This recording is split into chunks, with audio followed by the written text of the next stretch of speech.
Halo, kembali lagi di Pocita Podcast Cinta Tanah Air. Nah, hari ini Pocita tentunya punya hal yang menarik banget nih untuk dibahas. Kalau sebelumnya kita udah membahas nih gimana sih cara penerapan gitu ya untuk cinta kepada tanah air gitu yang membahas tentang 4 konsensus yang penting dalam kebangsaan Indonesia. Nah, hari ini Pocita kembali lagi nih untuk membahas isu yang krusial dan tentunya sangat menarik banget dengan judul MBG. Sudah good practice atau masih PR tata kelola? Nah, tentunya kembali lagi bersama saya Ajeng sebagai host dan di sini saya memiliki dua narasumber yang keren dan sangat istimewa. Yang pertama ada narasumber dari pegawai ASN. Di sini ada Mbak Fani. Halo Mbak Fani. Wah, sangat Oh, ceria sekali hari ini. betul. Semangat pagi. Iya, betul. Dan kita juga punya narasumber satu lagi yang nggak kalah spesial, yaitu ada dari petugas kesehatan, yaitu Mbak Sekar. Halo Mbak Sekar. Hai hai semua. Wah, terima kasih nih untuk kedua narasumber yang udah datang di podcast Pocita. Nah, hari ini kita mau bahas tentang program MBG atau Makan Bergizi Gratis. Yang kita tahu bersama ini merupakan program unggulan ya dari Presiden kita Prabowo gitu. Nah, ini menarik banget nih untuk membahas MBG ini karena MBG menjadi salah satu program PHTC atau program hasil cepat gitu ya, terbaik cepat dari Presiden RI saat ini. Tapi bukan cuma bilang bagus atau tidak nih kali ini, karena kita akan lihat secara tegas mana yang sudah termasuk good practice dan mana yang masih berpotensi jadi bad practice. Dan apakah sudah mencerminkan smart governance, seperti yang ada di judul kita nih di atas ini, good practice versus bad practice untuk smart governance. Nah, kita langsung aja nih bahas ya kepada kedua narasumber kita gitu ya. Menurut kedua narasumber nih Mbak-mbak sekalian, apa yang sudah bisa disebut dengan good practice dari MBG ini? Mungkin bisa dari Mbak Fani terlebih dahulu. Silahkan. Baik, terima kasih Mbak Ajeng. Jadi menarik ya sebenarnya membahas terkait MBG karena hampir tiap hari kalau saya buka sosmed itu selalu jadi pembahasan topik hangat gitu buat masyarakat Indonesia. Nah, berbicara MBG, tentunya kalau kita pakai kacamata tata kelola yang baik ya, sebetulnya ada beberapa hal yang jelas, MBG ini termasuk good practice gitu. Nah, yang pertama, program ini berbasis kebutuhan publik ya. Tentunya Presiden kita ya, Pak Prabowo itu telah melakukan riset maupun pemikiran yang matang untuk bisa mewujudkan MBG ini. Karena kalau misal kita lihat, sebenarnya masalah gizi anak itu cukup nyata ya, Mbak Ajeng, Mbak Sekar, karena kita tahu apa yang kita makan itu akan berpengaruh dengan eh, proses kita berpikir, kecerdasan kita, terutama anak yang masih dalam masa tumbuh kembang. Nah, jadi dari sisi kebijakan ini termasuk respon yang terhadap masalah yang konkret gitu. Nah, ini juga sesuai nih dengan prinsip responsiveness yang ada dalam smart governance. Nah, kemudian yang kedua nih, kedua itu ada SPPG. Mungkin sudah pada tahu ya di sini SPPG itu saya lupa kepanjangannya, tapi kalau nggak salah, nah, karena saya bukan SPPG ya di sini ya. eh, SPPG ini sebagai satuan unit khusus gitu yang diterjunkan langsung ke lapangan untuk bisa eh, mengkoordinir ataupun mengkomando MBG, pendistribusian MBG ini. Nah, artinya pelaksanaan ini tidak diserahkan secara umum, tapi ada strukturnya dan tanggung jawab yang jelas gitu. Jadi mereka ini diberikan tanggung jawab SPPG ini untuk bisa mendistribusikan MBG dengan baik. Nah, ini juga menunjukkan upaya penguatan akuntabilitas gitu ya, masuk lagi ke smart governance. Nah, kemudian yang ketiga, kemarin juga ada kabar terbaru kalau SPPG itu telah dinyatakan bisa diangkat P, P3K gitu ya. Nah, sebenarnya pengangkatan P3K ini juga bisa mendukung program gitu. Karena secara manajemen ASN, karena saya ini pegawai ASN yang di bagian SDM ya, jadi cukup memahami. Ini bisa disebut sebagai respon yang adaptif gitu. Karena program besar, MBG ini kan program besar ya, dan pastinya butuh SDM tambahan gitu. Jadi negara itu meresponnya dengan merekrut P3K. Kalau seleksinya berbasis kompetensi dan sesuai aturan, nah ini masih dalam koridor sistem merit gitu. Jadi ini tergolong dengan good practice. Begitu, Mbak Ajeng. Wah, menarik banget nih respon dari Mbak Fani. Ya, saya setuju banget ya. Yang mana nih MBG ini bisa sangat menjadi good practice banget ya, khususnya dalam penerapan smart governance gitu ya. Apalagi diambil dari isu yang skalanya sangat nasional, berkaitan dengan isu gizi yang sangat krusial untuk pertumbuhan anak-anak di Indonesia gitu ya. Apalagi kita punya cita-cita gitu ya, menuju Indonesia Emas tahun 2045 yang mana sebentar lagi. Dan ini menjadi salah satu hal yang tepat gitu ya untuk menerapkan MBG ini. Apalagi tadi melihat dari respon Mbak Fani juga sebagai pegawai ASN, ternyata melihat nih kalau rekrutmennya tadi SPPG itu diangkat jadi P3K ini akan menjadi baik gitu ya. Karena di situ juga menerapkan sistem merit ya, yang mana menerapkan manajemen ASN yang sangat baik gitu ya. Jadi terlihat dari kompetensinya, kinerjanya, dan tentu sesuai dengan kualifikasi. Nah, ini menarik sekali. Kalau tadi Mbak Fani mungkin udah bicara tentang good practice yang sudah dikaitkan nih dengan smart governance gitu ya.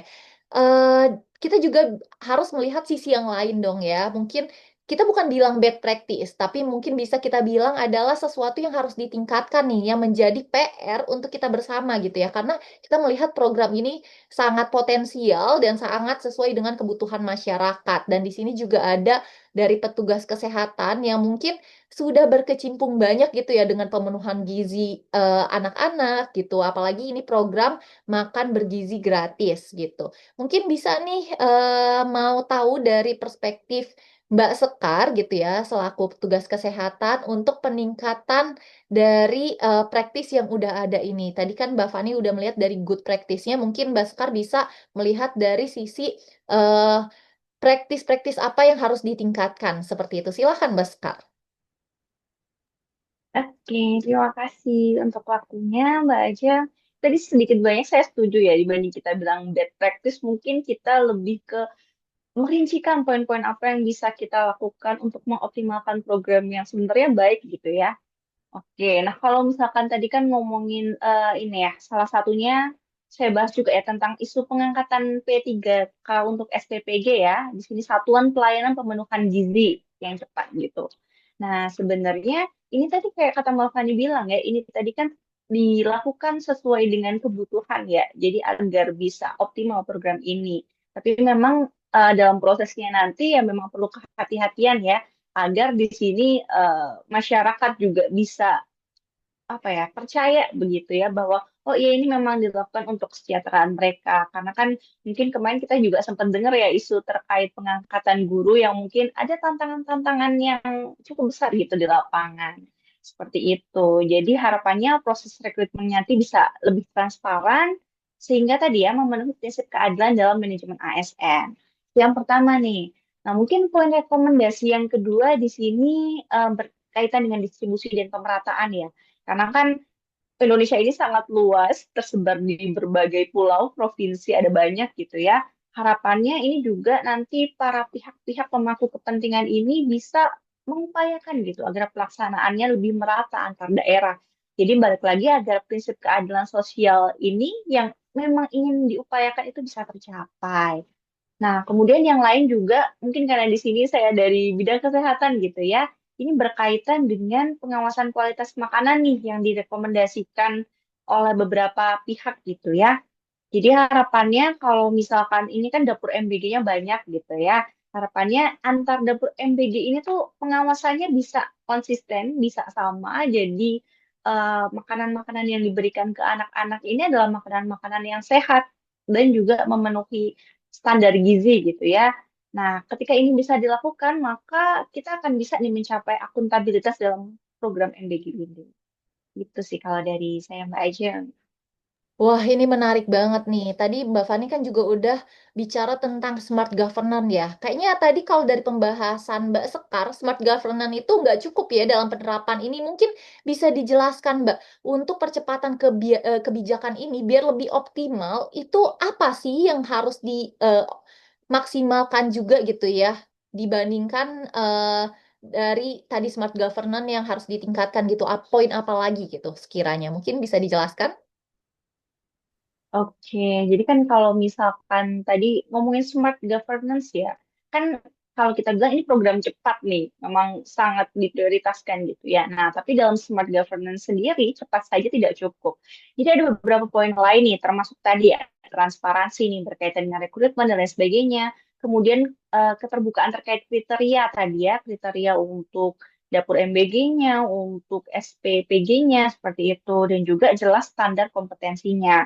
Nah, hal ini benar-benar perlu hati-hati dan perlu diupayakan semaksimal mungkin gitu ya oleh pemangku kepentingan khususnya pemerintah gitu agar publik ini bisa percaya gitu. Oke, ini memang oke nih, memang akan bisa banyak berdampak pada kita semua gitu ya. Terus Mbak Ajeng.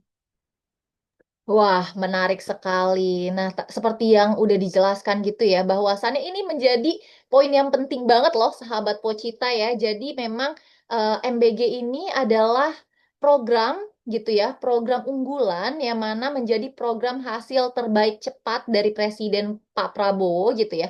Dan tadi kita lihat bahwasannya di situ ada smart governance dan juga ada beberapa poin yang harus maksimalkan terkait transparansi, keterbukaan kriteria, dan standar kompetensinya. Jadi, teman-teman yang menonton podcast Pocita hari ini bisa nih mulai menumbuhkan lagi nih kepercayaan kepada pemimpin-pemimpin kita karena sudah merancang kebijakan sedemikian rupa yang terbaik seperti itu. Nah, kalau ditanya tegas nih, MBG kira-kira sudah mencerminkan smart governance atau belum sih gitu ya? Mungkin boleh dari Mbak Sekar terlebih dahulu. Oke, kalau itu pertanyaannya apakah sudah mencerminkan smart governance atau belum gitu ya? Nah, kalau menurut saya akan bilang masih dalam proses menuju itu ya gitu. Karena kan sebenarnya memang tadi ya, kalau kita ngobrol nih sudah ada beberapa unsur smartnya nih, kayak respon cepat terhadap masalah gizi nasional. Kemudian ada pembentukan struktur khusus tadi, SPPG gitu ya. Dan ada juga penambahan SDM agar program ini benar-benar bisa optimal gitu dalam pelaksanaannya. Nah, tapi beberapa hal yang mungkin perlu jadi catatan kita bersama gitu ya, yang memang dibutuhkan gitu oleh kita masyarakat juga dan pemangku kepentingan gitu, ada beberapa poin nih. Yang pertama nih misalkan terkait dengan data yang belum sepenuhnya terintegrasi ya. Maksudnya terkait penerimanya dan lain sebagainya dengan jumlah provinsi yang banyak gitu di Indonesia. Nah, kemudian juga kalau ngomongin smart governance ini kan memang kita juga arahnya ke digitalisasi ya. Jadi harapannya sebenarnya pelaksanaan program ini bisa dimonitoring gitu dengan apa ya, sistem digital yang menyeluruh yang masyarakat bisa mengakses itu dengan mudah gitu. Nah, ini juga berkaitan dengan poin ketiga saya nih, transparansi publik yang harapannya lebih maksimal kayak gitu.